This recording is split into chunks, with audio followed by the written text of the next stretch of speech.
mag-portray ng bilang taong grasa. Bakit? Kasi feeling ko, yun yung gusto ko challenging na role.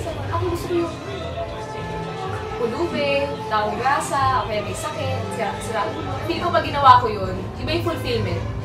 Kasi parang nailagay ko yung sarili ko sa lugar ng mga taong, alam mo yun, hindi naiintindihan ng karamihan.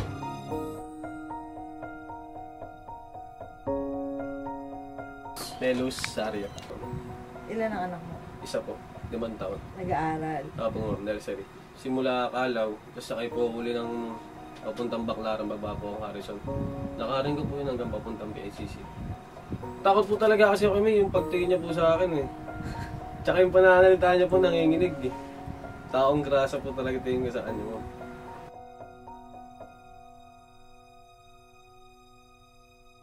John Galang. Po, ilan pa ang anak ninyo? 2 po. Biglang sumingit si Ming.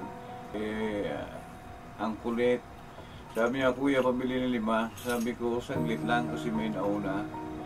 Ngayon, nung binigyan ko siya ng halagang 10 taho, inaabot niya yung 5 piso. Sabi ko sa kanya, huwag na. Tapos bigla na siyang umalis.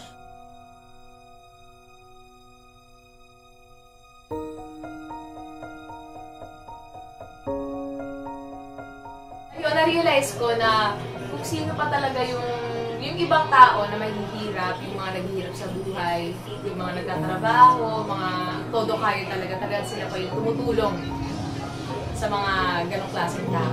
Sana meron tayo natutunan lahat na leksyon sa nangyari nung Sabado, sa ginawa ko nung Wednesday. Sana may na-realize po tayo lahat at sana mag-iba na rin yung tingin natin sa kanila. Kasi tao lang din sila ganyan.